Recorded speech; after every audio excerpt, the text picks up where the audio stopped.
A minha pergunta vai para o representante da ANS, Bruno Sobral. Como a ANS justifica essa incompatibilidade entre o que dispõe a lei dos planos de saúde, ao regulamentar os procedimentos que devem ser excluídos, e um ato normativo da ANS em uma extensão muito maior, aumentando esse número de procedimentos? Deixa eu, só para uma questão de tempo de encaminhamento aqui, como também são poucas as perguntas, eu vou fazer também, em função até do adiantado da hora, para que elas possam ser respondidas conjuntamente.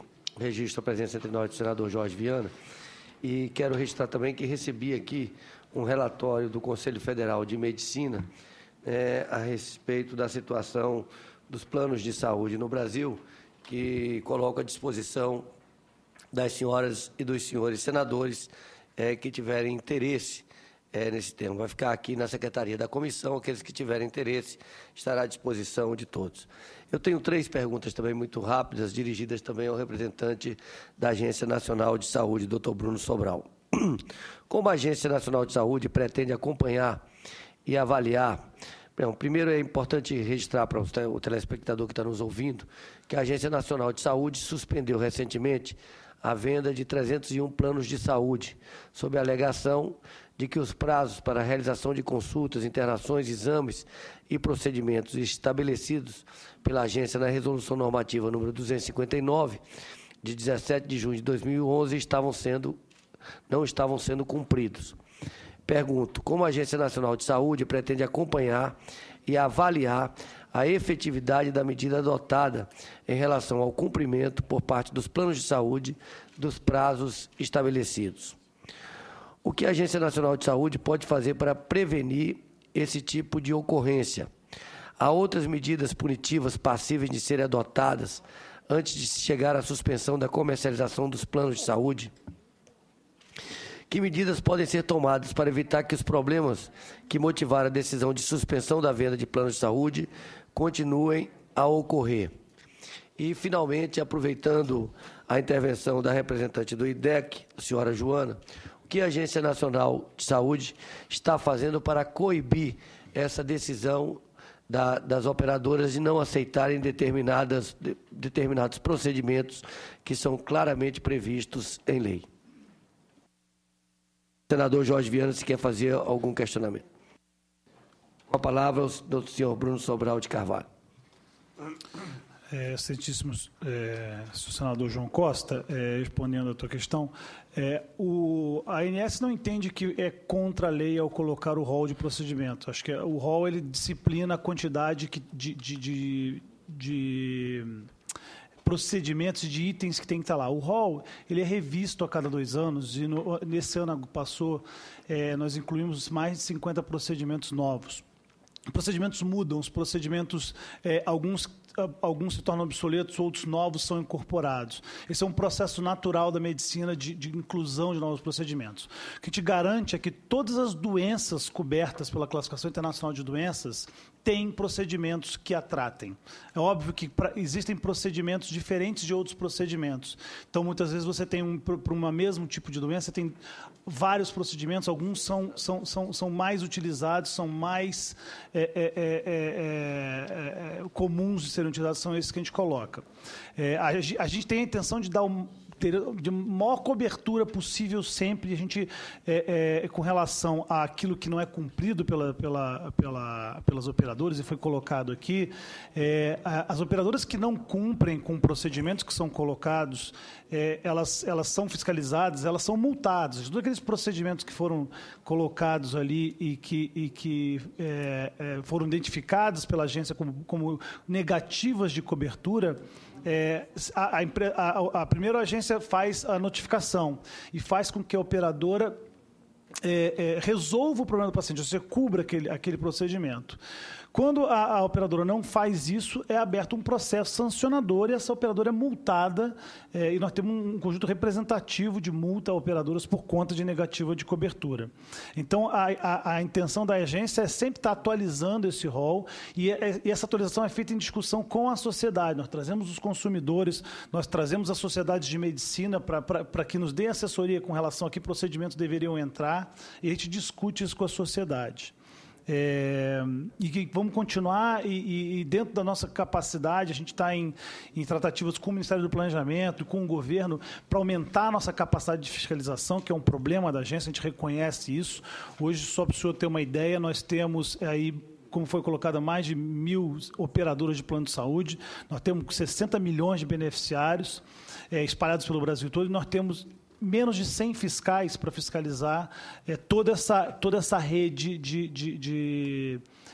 que foi colocada, todos esses problemas que foram colocados aqui. A gente tenta fazer isso mudando o processo de trabalho internamente, nós mudamos vários processos de trabalho para tentar fazer isso de forma mais ágil, mas a gente também está tentando, junto ao governo, um pouco mais de recursos para que a gente possa fazer isso de maneira mais qualitativa e mais quantitativa, porque o que foi colocado aqui pela Joana e pela Lorena é verdade, ou seja, existe uma demanda reprimida de reclamações que não chegam na agência. E a exposição, só para o senhor ter uma ideia, a exposição da agência com a suspensão comentada pelo senador Hollenberg, nós passamos nós passamos de 2.000 reclamações com relação ao tempo de atendimento no primeiro trimestre, quando nós fizemos a primeira medição disso, para 4.000, logo depois que nós suspendemos os primeiros planos de saúde, e para 10.000 nessa terceira suspensão, e a gente está chegando já, com certeza, a 20.000 reclamações. Então, toda essa atuação da agência tem trazido mais o consumidor para reclamar, e isso representa uma diminuição desse problema da demanda reprimida por reclamação, mas representa para a agência um desafio muito grande em termos de gestão e operacionalização dessas demandas. A gente não pode esquecer que a quantidade de procedimentos, sejam eles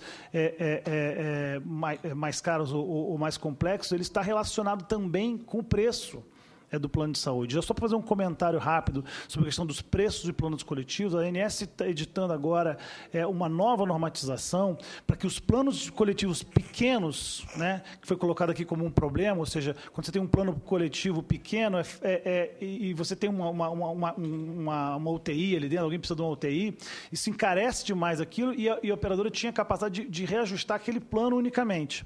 Isso agora vai mudar, ou seja, a gente vai fazer com que todos os planos daquela operadora de pequenas vidas eles sejam reajustados de maneira única, ou seja, não criando o que a gente chama de pool de risco único, para que você não possa ter a expulsória de pequenos grupos coletivos que estão ali. Eu acho que isso é uma coisa bastante saudável para essa questão do consumidor coletivo, principalmente.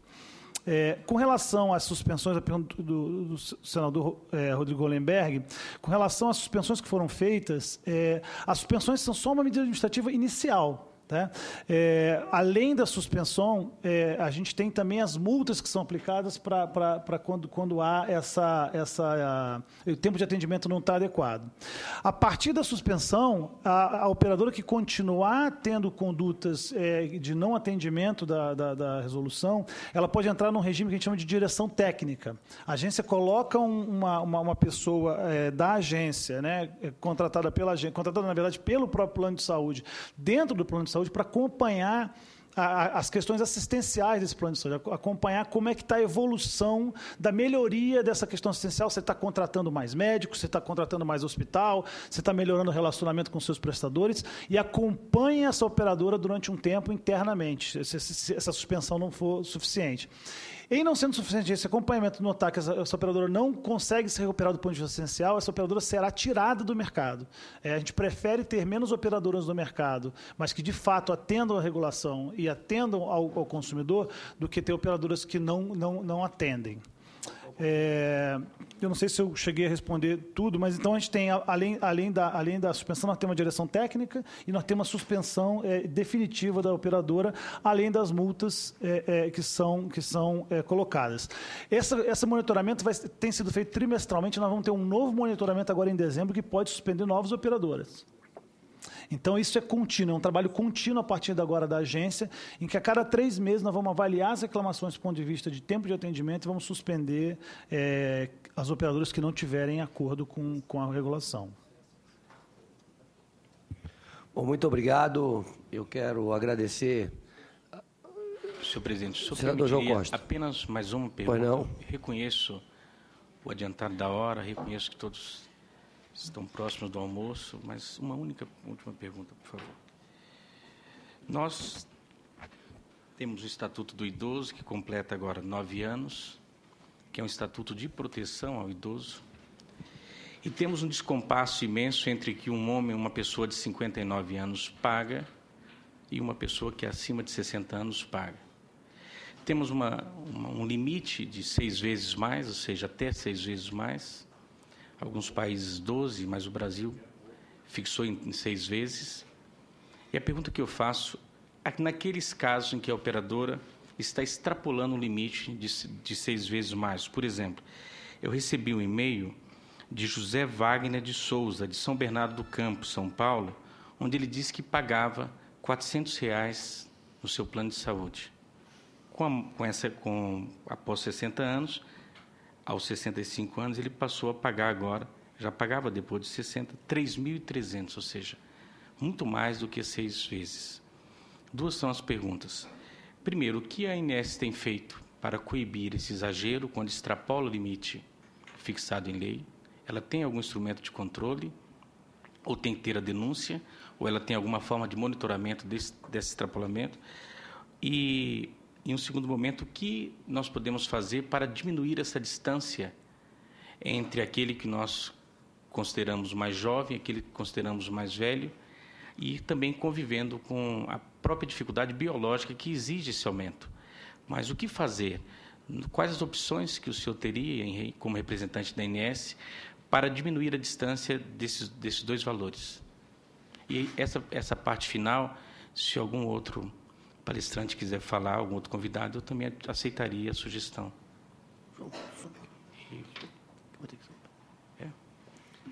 Convido o senador João Costa para assumir a presidência. Eu agradeço a presença de todos, peço desculpas em função de outro compromisso. Eu terei que sair, mas agradeço muito a colaboração, a contribuição no riquíssimo debate sobre um tema da maior importância e do maior interesse para a população brasileira. Vou passar a palavra ao senador João Costa, mas antes quero registrar a presença aqui entre nós do senhor Valci Previtali, representando a Confederação Nacional dos Trabalhadores do Ramo Financeiro, e também da senhora Miriam Janstiman, que nos honra também com a sua presença.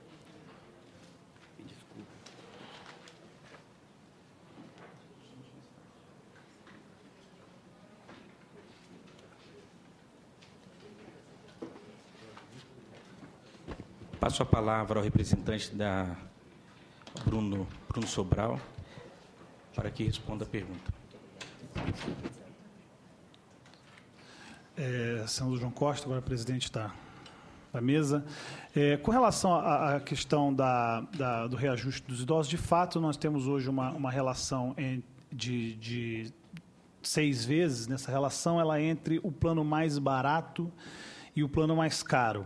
Existem 2 formas pela qual um plano é reajustado normalmente. Ele é reajustado por mudanças nessas faixas etárias, e tem os reajustes anuais, né, que no caso dos planos individuais ele é determinado pela ANS, no caso dos planos coletivos ele é livre.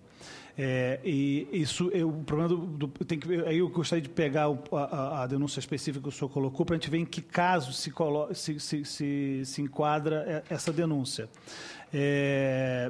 Para os planos coletivos que eram pequenos, isso era um grande problema. Isso provavelmente deve ser um caso de plano coletivo pequeno. Então, quando você tem ali, dentro daquela carteira pequena, uma pessoa, 2 pessoas mais idosas em geral, que tem uma necessidade maior de atendimento ao plano, existia até agora, e a gente vai estar mudando isso agora, um reajuste de até 200%, 100% daquele plano individual que foi colocado aqui pelos consumidores. E isso era permitido. Ou seja, podia fazer esse reajuste para planos coletivos pequenas vidas. Isso, em geral, não acontece para planos coletivos de mais vida, porque ele acaba perdendo aquela carteira como um todo. Isso não é interessante para o operador, mas para planos coletivos de pequenas acontece. Então, quando acontece alguma alteração de reajuste, nós vimos aqui que uma das maiores reclamações que é recebida na agência são de reajuste, as operadoras são multadas, né, com relação a essa alteração irregular. Então, se eu puder me passar depois essa informação, a gente vai verificar se essa foi uma alteração especificamente irregular ou se ela foi só uma alteração inconveniente, porém, dentro do que a gente tinha de marco regulatório até então, em que os planos coletivos de poucas pessoas podiam ser reajustados livremente. Com relação à outra pergunta que o senhor fez, foi com relação ao envelhecimento, o que dá para fazer para reduzir um pouco essa diferença. A gente sabe que essa diferença é até maior em outros países, o senhor mesmo colocou aqui, até de 12 vezes em outros países. Essa diferença, se por um lado ela protege o idoso, ela protege a pessoa de mais idade que tem custos maiores, ela também permite que, por outro lado, a pessoa de menos idade que paga também para o plano de saúde fique no plano. Então, quanto mais curta for essa distância, mais caro vai ficar para aquelas pessoas com risco menor também. Esse é o outro lado cruel da moeda. E muitas vezes essa pessoa pode, no futuro, principalmente com o envelhecimento da população, as pessoas mais jovens e que não precisam imediatamente de um atendimento, elas podem sair do plano de saúde. Isso é um risco grande do ponto de vista econômico.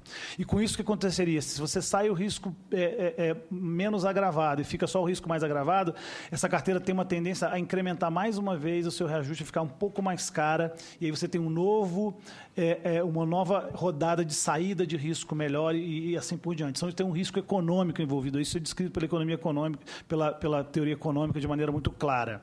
O que a gente já está trabalhando para esse sentido, para tentar manter pelo menos esses 6 e, se possível, diminuir, é fazer com que existam planos que sejam, ao mesmo tempo, de mutualismo, como é o plano hoje, ou seja, todo mundo paga para todo mundo usar, mas que você faça associação de um plano de capitalização, para que a pessoa, quando for jovem, ela poder ter mais capacidade de pagamento desse plano quando ele for mais idoso. Então, muito provavelmente, do ponto de vista econômico, vai ser difícil reduzir essa diferença de 6 vezes, mas a gente consegue fazer com que o idoso, ao chegar na idade mais velha e com o crescimento dos custos da carteira como um todo, porque, como colocado aqui, a população está envelhecendo, essa pessoa possa ter mais capacidade de pagamento, ou seja, ela não tem que tirar do seu dia a dia, que já é difícil, principalmente para um aposentado, onde a renda cai, isso. Então, é isso que a gente está estudando, é com essa perspectiva que a gente está trabalhando, para que a pessoa possa fazer também uma capitalização. Essa poupança nunca vai ser usada, nunca vai ser suficiente para pagar diretamente um serviço, por exemplo, uma UTI, porque é muito caro. Mas ela consegue ajudar com que a capacidade do idoso de pagamento seja mais facilitada no futuro.